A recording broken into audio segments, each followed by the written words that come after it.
Hi everyone. I want to talk today about extrasolar planets, that is, planets that don't orbit the Sun. It can be planets that are drifting through interstellar space, not orbiting a star. But the ones I'm going to talk about are planets that orbit other stars. You know, the Sun, as far as we know, is a pretty ordinary star, and there are trillions of other stars in the universe, so there may very well be planets orbiting most of them.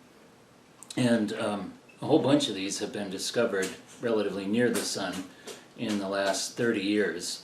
And so that's what I want to talk about. So here's a beautiful picture of stars in the sky. And most of them just look like points of light, but a few of them have this big sort of plus pattern with this round thing around it.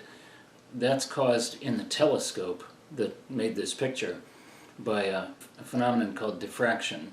Light is a wave phenomenon, and when any wave phenomena pass an obstacle, they bend around the obstacle, and that's what causes some of the light from these stars to make this pattern, to land on the detector of the telescope in places where it is not the location of the star.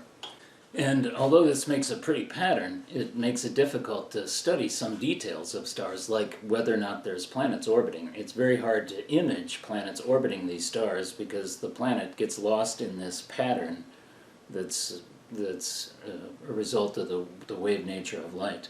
So most planets that have been detected orbiting other stars have not been directly detected. To give you an idea of the difficulty of directly detecting planets orbiting other stars, let me set up a scale model of the solar system. So in this picture, those little orange specks are 1 millimeter in diameter, and you can see the size of a penny by comparison. So let's say that the Earth is the size of one of those 1 millimeter diameter specks, okay? The Sun would be about the size of this gold ball to the upper right. It's a Christmas ornament. It's about 11 centimeters in diameter. That makes it 110 times bigger in diameter than the little ones. That's about the same ratio as the diameter of the Sun to the diameter of the Earth. So these little orange specks are, to the size of that Christmas ornament, the same ratio as the size of the Earth to the size of the Sun. Okay, now on that scale, the distance between the Earth and the Sun, the radius of Earth's round orbit around the Sun, would be about 12 meters. That's about 39 feet.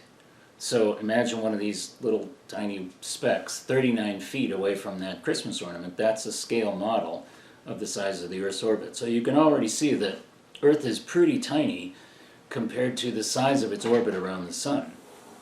And on this scale, let me show you how big the rest of the solar system would be. So here's an aerial photo of the Clarkston campus of GPC, and you can see the quadrangle with the fountain, and here's the library. This is Memorial Avenue. So this is centered on the C building, the science building, and if we're creating a model of the solar system with that Christmas ornament and that little orange speck being the Earth, they would both be inside the science building.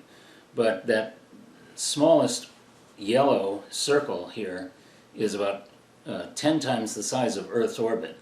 That's about the size of Saturn's orbit. So you see Saturn on this scale model, which would be a couple times bigger in diameter than that little Earth. Its orbit extends out to maybe the tennis courts. The next one is 20 times the size of Earth's orbit. That's about the size of Uranus' orbit. And the next one is 30 times the size of Earth's orbit. That's about the size of Neptune's orbit. And then the last one is 40 times the size of Earth's orbit. That's about the size of Pluto's orbit. Now, Pluto isn't even a planet, right? It's even smaller than the Earth. Very, very tiny compared to the size of its orbit. Okay, so you can see that the planets are pretty small compared to the size of the solar system, compared to the spaces between planets in the solar system. Now, on this scale, how close would the nearest star other than the Sun be? Well, on this scale, it would be about the distance to Los Angeles, about 2,000 miles away. So think about this. On this scale model, The distance between the Earth and the Sun is only 39 feet, but the distance to the nearest star is 2,000 miles. So you can see that the solar system is very tiny compared to the vast distances between stars. And imagine that sitting in Los Angeles at the other end of this 2,000 miles is another 11 centimeter Christmas ornament, and 39 feet from that is another one of these little orange dots representing a planet like the Earth. Imagine how hard it would be to see that little dot. Now, if a Christmas ornament if its surface was as bright as the surface of the sun, you could see it at 2,000 kilometers away, or 2,000 miles away, right? Our eyes are quite sensitive, at least when they're adapted to the dark. You could see a Christmas ornament with the same surface brightness as the sun at that distance, but you wouldn't be able to see a tiny speck that's not emitting light 39 feet away from it, right? Because it would be completely lost in this diffraction pattern of that star. So this gives you an idea of the challenge of observing planets orbiting other stars. It's very, very difficult to directly observe them. Now, it's physically possible, but people just haven't built the telescopes to do it because it's prohibitively expensive to do. Some planets orbiting other stars have been directly observed, but they're ones that are further away and orbiting smaller stars and so forth. But I'm going to talk about mostly planets that have not been directly observed, but there's a couple of techniques that people have used in order to detect them without directly observing them. And several of them have to do with the fact that when a planet orbits a star, they're both actually moving. So what I'm showing here is the orbit of a planet around a star. The yellow thing's supposed to be a star. They're both moving around circular orbits. I'm showing this sort of at an oblique angle, that's why they look oval, but they're supposed to be circular orbits, and we're just seeing the orbital plane from an angle. So both the star and the planet are actually moving. They're both orbiting around their center of mass. Now, the orbit of the star in this one's only about a fifth the size of the other orbit. That would be the case if the mass of the planet was a fifth the mass of the star. Okay? The sun is 330,000 times heavier than the Earth. That means that the sun is moving in a circular orbit due to Earth's presence that's 330,000 times smaller than the size of Earth's orbit. So it's a very subtle movement. But at least for bigger planets, that subtle movement can actually be detected in several ways. In other words, as a planet orbits a star, the star is moving a little bit. What if you could detect that motion? You could infer the presence of a planet. And several of the techniques rely on that. One of those techniques relies on what's called the Doppler shift of the light. So when a star is moving in this little circular path, when it's moving toward us, the wavelength of the light is slightly decreased because the waves kind of get bunched up as it's coming toward us. And then on the other side, the wavelength is increased because it's moving away as it's emitting that wave. This is called the Doppler effect. You've all heard the Doppler effect with sound. Like, for instance, when an airplane is flying over your head, a piston-powered airplane, the tone of the engine drops down as it passes by. It goes like that. Why does it drop in tone? It's not because the pilot is decreasing the speed of the engine. It's because as it's coming towards you, the sound of the engine, the frequency of the sound wave that's coming toward you is bunched up. It increases the frequency, increasing the tone. And as it's flying away, it decreases the frequency. It's called the Doppler effect. So it happens with all wave phenomena, including light and sound. And so if the light of a star is getting higher frequency, lower frequency, higher frequency, lower frequency, you can infer that it is moving due to the presence of a planet. And so this is one of the methods used to find that. Now, typical planets that have been found this way are big planets. That's partly because the bigger a planet is, the bigger the motion it induces in its star, and the easier it is to detect that motion, right? So a planet like the size of Jupiter is much heavier than a planet like the size of the Earth. And so it has a much bigger influence on the motion of its star. The sun actually moves significantly compared due to the presence of Jupiter. And the bigger that motion is, the easier it is to detect. So the typical planets that have been found are like the size of the outer planets in our solar system: Jupiter, Saturn, Uranus, Neptune. Those are much larger than the inner planets like Earth, the one that we live on. And most have orbits that are actually smaller than Earth's orbit, but some are larger. And that's so that these other planets that we've detected are mostly dissimilar to the ones in the solar system. Jupiter's orbit is actually about 6 times bigger than Earth's orbit. But here in these other planetary systems, there's planets that are as big as Jupiter, or Saturn and Neptune, but closer to their star than Earth is. It's very unlike the planets in the solar system. So there's a wide range of different kinds of planets and planetary orbits.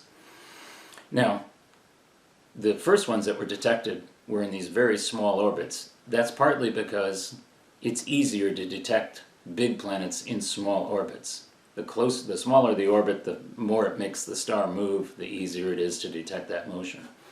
But plenty have been found that are bigger, and planets that are like Jupiter in both size and orbit have now been found. But very few planets as small as the Earth have been found so far, just because they're much more difficult to detect. So that's one method of finding planets. It's called the Doppler shift method, or the radial velocity method. There's another method called the transit method. There's billions of stars in our galaxy, right? And the orbital planes of their planetary systems are probably oriented in all kinds of, in every direction. Some of them, a small fraction of them, should be oriented such that we see the orbital plane edge on, as seen in this picture. And so as a planet orbits, sometimes it moves in front of the star, blocking out some of the star's light, right? This is called a planetary transit. Now, these stars are all too far away for us to actually, see the silhouette of a planet crossing the disk of the star.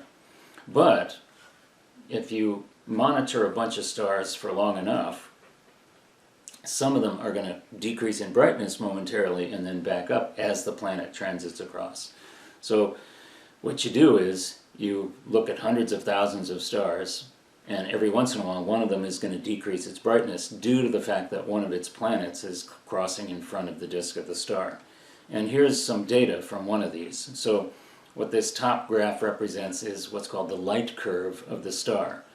Its time is on the horizontal axis and brightness is on the vertical axis, and it's rumbling along, minding its own business. All of a sudden it drops down in brightness and then back up again. Doesn't drop very much because the planet is so small compared to the size of the star that it doesn't block out much of the light, but it's very detectable. Now the black marks, these hundreds of black marks, are actually measurements of brightness, which there's variation in that. Now one of the disadvantages of this method is you have to wait for the planet to go around several times before you can be sure that it's actually one of these planetary transits. So nobody's ever done this for a planet like Jupiter that has a 12-year orbit, because you'd have to wait for decades in order for it to go around. So most of the planets that have been discovered this way are planets with really short orbital periods. So again, it's easier to detect the big planets with short orbits. And so almost all of these planets that have been detected this way have orbits that are really small. That doesn't mean there aren't big planets with large orbits like Jupiter and Saturn and Uranus and Neptune, but this technique is not so sensitive to detecting them. Okay, so that's another way of finding planets, and that method has actually turned up more planets than any other, several thousand planets out there. Now there's another method that's called gravitational lensing, and it depends on the fact that light is actually affected by gravity. So in this diagram you see, here's the sun and Earth and us, and then there's this background field of stars.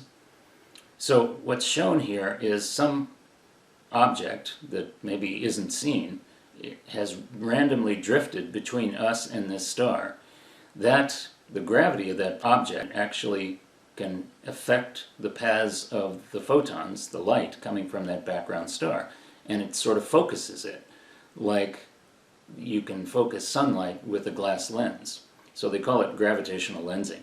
Now, the amount that the rays get bent is highly exaggerated in this diagram. It's much smaller bend in the path, and the object has to be almost exactly between us and the distant star in order for this to occur. But this diagram is just for the sake of illustration. So what you do is, you look at a whole bunch of stars for a very long period of time, and you wait for one of them to go up in brightness due to this gravitational lensing. And let me show you, this is a typical event. So both these curves are due to the same star. They do it in different wavelengths so that they can tell that this is really what's happening. The star's brightness is constant, rumbling along, minding its own business, and all of a sudden it goes up in brightness, goes back down. This is very characteristic of this gravitational lensing. So thousands of these gravitational lensing events have been observed, and so we can actually detect stars and other objects out there that can't be seen. Now, most of the objects that have been detected are not planets. They're bigger things like stars, or maybe burnt out stars. But under certain conditions, if the star that's doing the lensing, that's focusing the light, if it has a planet, you can detect the presence of the planet. Like here is one of these gravitational lensing events. So here the star has magnified the brightness of this background star, and then all of a sudden you get this little spike in here. That's because there's a planet orbiting that lensing star that made its presence on this light curve. Now, unless the planet is in a very fortuitous spot, you don't get one of these. So most of the gravitational lensing events that have been detected, even if there are planets orbiting those lensing stars, you're not gonna know it. So it's a very unusual event, and only about 30 planets have been discovered in this way, out of the thousands of gravitational lensing events that have been observed. But this is another way of successfully detecting planets. The fourth way I want to talk about goes back to the fact that the star that's being orbited by the planet is moving. It's actually moving in a little oval, right? So if you could measure the position of the star over and over accurately enough, you should be able to tell that it's moving in this little oval in our sky.